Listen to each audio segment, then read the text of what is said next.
Hello everyone, सभी साथियों को IIT Bharat skill YouTube channel पर आप लोगों का स्वागत है। साथियों, आज की जो हमारी वीडियो है इलेक्ट्रीशियन सेकेंड ईयर वालों के लिए वेरी इंपॉर्टेंट क्वेश्चन हम आप लोगों के लिए लेके आए हैं, जो कि हाल फिलहाल एग्ज़ाम में पूछे गए 3 साल के। तो आप लोगों से उम्मीद ये करूँगा आप लोग इसको लगाएं कैसे, जो भी आंसर लगाएं अपने कॉपी में लिखते चलें। ठीक है, कॉपी में लिखते चलोगे, फिर इसका हमें कमेंट करके बताना कि आपका स्कोर इतना हुआ। ठीक है, ये ऑल इंडिया टेस्ट है, इससे ये पता लगेगा, भारत में आपको पता लग जाएगा कि लोग किस तरीके से तैयारी कर रहे हैं। ठीक है, चलिए क्वेश्चन को स्टार्ट करेंगे। और अभी तक आप लोगों ने हमारे चैनल को सब्सक्राइब नहीं किया है तो जल्दी से सब्सक्राइब कर लें, और साथ में जो घंटी है इसको, घंटी को नहीं दबाओगे तो कुछ नहीं होगा, घंटी को ऑल पर प्रेस कर लें। ठीक है, चलिए अब आपके पास ज़्यादा से ज़्यादा 15-20 दिन बचे हुए हैं आपकी CVT एग्ज़ाम होने के लिए। अब दिन और रात एक कर दो। ठीक है, और वीडियो आपको हमारे चैनल से मिलती रहेंगी, जहाँ से भी आप जिस चैनल से भी करना चाहें। हम ये नहीं कहते हमारे चैनल से, लेकिन जहाँ से भी अगर निमी के क्वेश्चन मॉक टेस्ट मिल रहे हो, चाहे वो मेरा चैनल हो चाहे किसी का भी चैनल हो, आप वहाँ से अपनी तैयारी करें, क्योंकि आपका उद्देश्य एक यही है कि अच्छे नंबर से पास होना। चलिए क्वेश्चन स्टार्ट करते हैं। पहला, DC जनरेटर में X के रूप में चिन्हित भाग का नाम क्या है? ये देखिए, हमें ये बताना इसको क्या कहते हैं, बताइए इसको हम क्या कहते हैं, बताओ इसे हम क्या कह सकते हैं? Armature core, brush, commutator riser या फिर कम्यूटेटर खंड, बताइए। तो हम इसका आंसर लगाएंगे कम्यूटेटर रेजर। कहाँ पर है? C ऑप्शन में है। ठीक है, C answer is the right answer हो जाएगा। बहुत ही बढ़िया तरीके से, इत्मीनान से। चलिए आगे चलते हैं। आगे हमारा क्वेश्चन ये देखिए, क्वेश्चन क्या कह रहा है, बहुत ही अच्छा क्वेश्चन है, बहुत बढ़िया बेहतरीन क्वेश्चन है। DC जनरेटर में प्रेरित विद्युत वाहक बल यानी कि EMF की दिशा ज्ञात करने के लिए किस नियम का उपयोग करते हैं? कार्क स्क्रू नियम का प्रयोग नहीं करते हैं। दाहिने हाथ का नियम, हथेली का नहीं, अरे हथेली का कोई मतलब ही नहीं, तो दूसरा भी गलत। फ्लेमिंग के बाएं हाथ का नियम का प्रयोग करें किस में? विद्युत भाग बल नहीं, फ्लेमिंग के दाहिने हाथ का नियम हम किस में प्रयोग करते हैं? विद्युत वाहक बल में प्रयोग करते हैं, EMF में, यानी कि D आंसर। और हाँ, यहाँ पर मैं आपको एक नियम बता देता हूँ। फ्लेमिंग के दाहिने हाथ से क्या चलाते हैं? देखो जनरेटर है, जनरेटर को हम किससे चलाते हैं? दाहिने हाथ से। तो अगर पूछ लिया जनरेटर दाहिने हाथ का, जो फ्लेमिंग के दाहिने हाथ का नियम किससे है? जनरेटर। और बाएं हाथ से क्या है? बाएं हाथ से हम क्या करते हैं? शौच करते हैं, यानी शौच जो होता है, हम फ्रेश होने जाते हैं, तो बाएं हाथ यानी बहुत से मोटर चलाते हैं। अगर ये पूछ लिया जाए फ्लेमिंग के बाएं हाथ का नियम क्या है, तो आप क्या करेंगे? बाएं हाथ का नियम जो होता है वो मोटर का होता है। ठीक है, चलिए आगे चलते हैं। आगे हमारा क्वेश्चन ये रहा, देखो बहुत ही अच्छा क्वेश्चन है, आप लोग उसे कमेंट करते चलना। ठीक है, और जो फैक्ट होगा फैक्ट मैं आपको बताता चलूँगा। DC जनरेटर में उत्पन्न विद्युत वाहक बल या EMF की गणना करने के लिए सूत्र का उपयोग किया जाता है, उसे हमें सूत्र का नाम बताना है। बताइए, उत्पन्न EMF Zn/60 × 5 गुणा P/A वोल्ट। तो राइट ऑप्शन इसका D आंसर हो जाएगा। ठीक है, ये थोड़ा सा टफ क्वेश्चन है, लेकिन आपको इसको याद करना ही पड़ेगा। ठीक है, तो एक मिनट, चौथे का सॉरी इसका जो हो जाएगा C आंसर, यानी कि मैं आपको एक बार दोबारा से बता देता हूँ, 5Zn/60 × P/A वोल्टेज। ठीक है, Zn नहीं, थोड़ा वहाँ पे 5 लगा रहेगा, उसने 5 नीचे दे दिया, तो कन्फ्यूज़ करने के लिए आपको भी ऐसा ही मिलेगा। और हाँ, B और C में भी आपको क्या मिलेगा? कन्फ्यूज़ करने के लिए। देखो B और C बिल्कुल सेम है, उसमें क्या कर दिया उसने? A/P कर दिया, और उसमें P/A कर दिया, तो P/A आपको याद रखना है। ठीक है, तो 4 का क्या हो जाएगा? C आंसर एकदम सही आंसर हो जाएगा। चलिए आगे चलते हैं। आगे क्वेश्चन नंबर ये रहा, देखो EMF यानी विद्युत भाग बल गणना करने का जो सूत्र है DC मोटर का, वो कौन सा है? बताइए, वो हमें बताना है, बताओ कौन सा है? तो आप बोलेंगे इसका जो राइट ऑप्शन हो जाएगा EB = V - IARA वोल्ट। तो कहाँ पर है? आप बोलेंगे ये C आंसर में है। ठीक है, और थोड़ा सा आपको देखना पड़ेगा, क्या C और D बिल्कुल सेम ही है, लेकिन किसी में प्लस है किसी में माइनस, तो आपको क्या याद रखना है? माइनस का याद रखना है। थोड़ा सा दिमाग तो अपना ऐसे लगाना ही पड़ेगा, ये रटने ही पड़ेंगे इनको, और कोई क्या बोले हम, इनका और कोई सॉल्यूशन ही नहीं है, सीधी सी बात है। ठीक है, तो C आंसर सही हो जाएगा। आगे चलते हैं। आगे हमारा क्वेश्चन है, जनरेटर द्वारा किस ऊर्जा को विद्युत ऊर्जा में परिवर्तित किया जाता है? जो जनरेटर ऊर्जा होती है, ऊष्मा यानी हीट, काइनेटिक यानी गतिशील, केमिकल रासायनिक, मैकेनिकल यांत्रिक। तो कौन सा इसका सही आंसर हो जाएगा आप लोग बताएंगे। तो आप लोग बताएंगे जो जनरेटर की जो ऊर्जा होती है, विद्युत ऊर्जा उत्पादन करिए, हमको क्या चाहिए, यांत्रिक चाहिए, यानी कि मैकेनिकल चाहिए।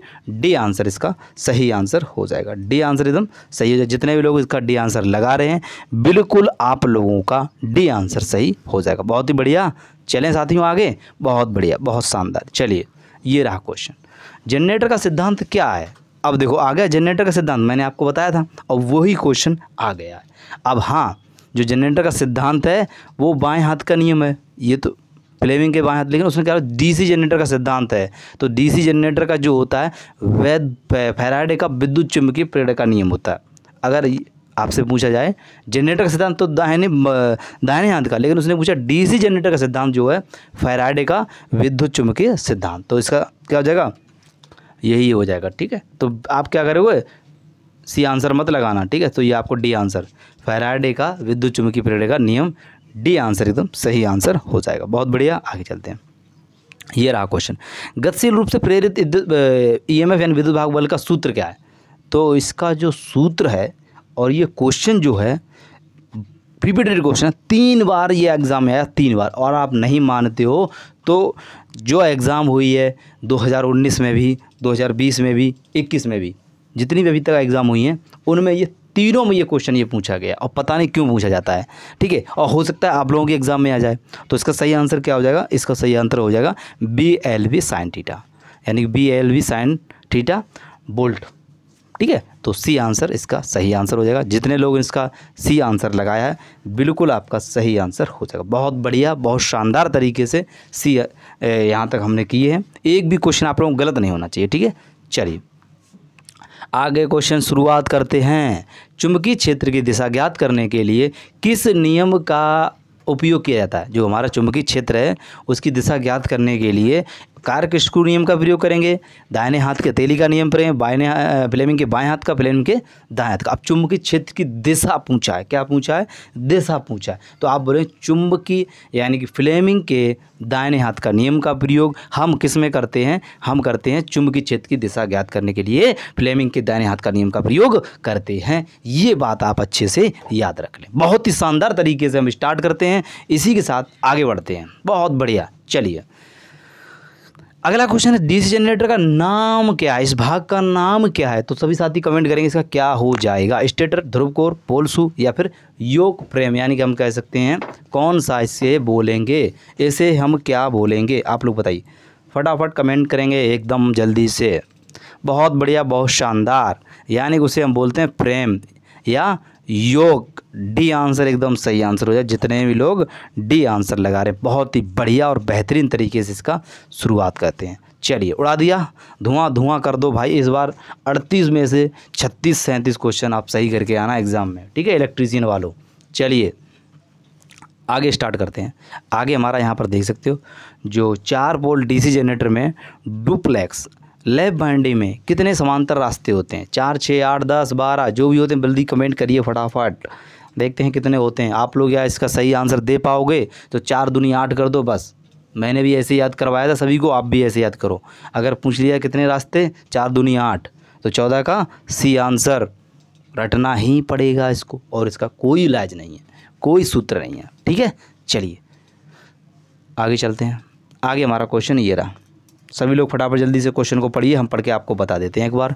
डीसी जनरेटर में इंटर पोल कैसे जुड़े होते हैं, आर्मेचर के साथ श्रृंखला यानी श्रेणी क्रम में, या आर्मेचर के साथ समांतर क्रम में, या शंट फील्ड के साथ श्रृंखला में यानी सीरीज में, या फिर शंट फील्ड के साथ समांतर में।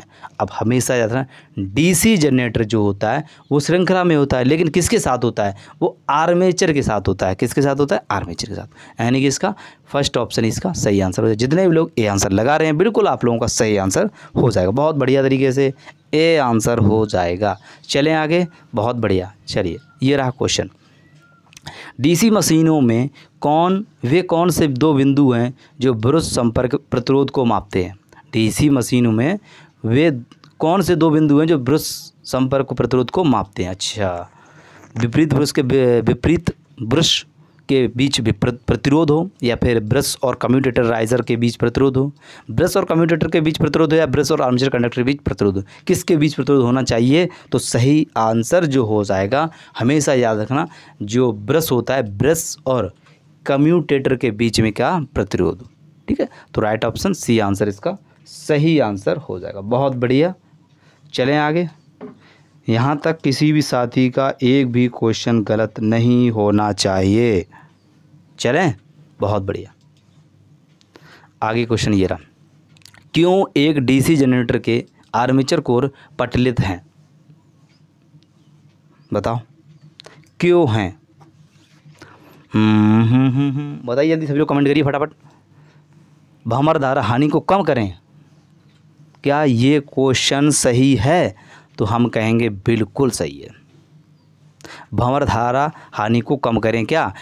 क्योंकि एक डीसी जनरेटर के आर्मेचर कोर पटलित हो, जब कोई जो जनरेटर होता है डीसी जनरेटर, उसके जो कोर होते हैं पटलित क्यों होते हैं? वो भंवर धारा हानि को कम करने के लिए होते हैं। बहुत बढ़िया।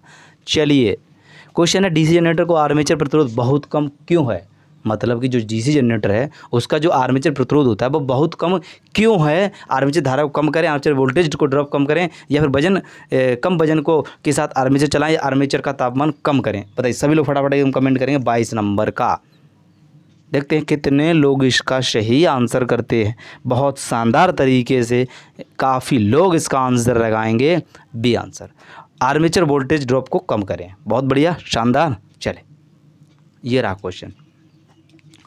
क्वेश्चन क्या कह रहा है, देखिए।